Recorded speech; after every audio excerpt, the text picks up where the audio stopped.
இன்றைக்கி பாட்டி வீட்டிலம்மா அப்போ பணியாரம் செய்ய போகிறோம்மா. அதுக்கு தேவையானது 1.5 கிலோ மைதா, 1/2 கிலோ ரவை, எல்லாத்தையும் போட்டு நல்லா கலக்குன்னு கலக்கிக்கோங்கம்மா. கலக்கிட்டு அப்புறமேலு முட்டையும் பழமும் மிக்சியில் நல்லா அடிச்சிருக்கம்மா. நல்லா அடிச்சிருக்கதை நல்லா ஊற்றிடுங்கம்மா.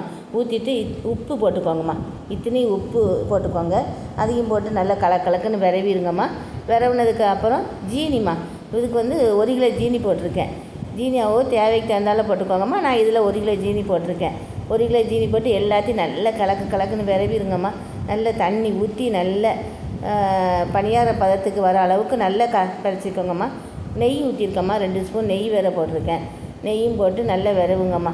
விரவு நல்லா விரவிடுங்கம்மா. பாருங்கள், நல்லா விரவியாச்சு. தண்ணி விட்டு நல்லா பிசைஞ்சிடணும்மா. நல்லா அடித்து நல்லா வேகமாக பிசைங்கம்மா. பிசைய மாவு மெதுவாக இருக்கும். அப்போ பணியாரம் மெதுவாக ஸ்மூத்தாக இருக்குமா. நல்லா இருக்குமா. பாருங்கள், நல்லா பிசையணும் பாருங்கள். இதேமாதிரி நல்லா பிசையணும். நல்லா விரவணுமா.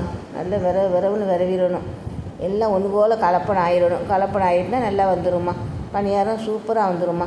இங்கே பாருங்கள், பிசையில் தான் இருக்குது மாவு. நல்ல பிசையில் தான் இருக்குமா. பாருங்க, ஒன்று போல் பிசைங்கம்மா. பிசைஞ்சு எடுத்தால் தான் ஒன்று போல் வரும். நல்லா வேகமாக எள்ளு கொஞ்சம் போட்டுக்கோங்கம்மா. கடைசியில் எள்ளு போட்டு நல்லா பிசைஞ்சிருங்கம்மா. எள்ளு தேவைக்கேற்ப குறைய போட்டுக்கோங்கம்மா. போட்டு நல்லா பிசைங்கம்மா. பாருங்கள், அப்போ மாவு நல்லா வந்துடும்மா. பணியார மாவு நல்லா மெதுவாக ஸ்மூத்தாக மணமாக இருக்குமா. நல்ல பிசையில் தான்மா இருக்குது. நல்லா அழகாக பிசைஞ்சிட்டிங்க பாருங்கள். இந்த பதத்துக்கு வந்துடணும். இந்த பதத்துக்கு நல்ல ஒரு 3 மணி நேரம் ஊற வச்சுருங்கம்மா. இப்போதைக்குள்ளே நீங்கள் எடுக்கக்கூடாது. 3 மணி நேரம் ஊற வச்சாச்சு. ஊற வச்ச அப்போத்தான் இப்போ பாருங்கள், லேசாக பிச்சு போட்டாலே போதும்மா. கொஞ்சமாக எடுத்து போட்டாலே நல்ல புஷ்ஷுன்னு வந்துடும்மா. நல்லா பாருங்கள், நல்லா பார்க்கவே அழகாக இருக்கும் பாருங்கள். பிரட்டி போட்டாலே நல்லா பதமாக ருசியாக வந்துடும்மா. மக்களே, லைக் பண்ணுங்கள், ஷேர் பண்ணுங்கள், சப்ஸ்கிரைப் பண்ணுங்கம்மா. வாங்கம்மா, சாப்பிடலாம்.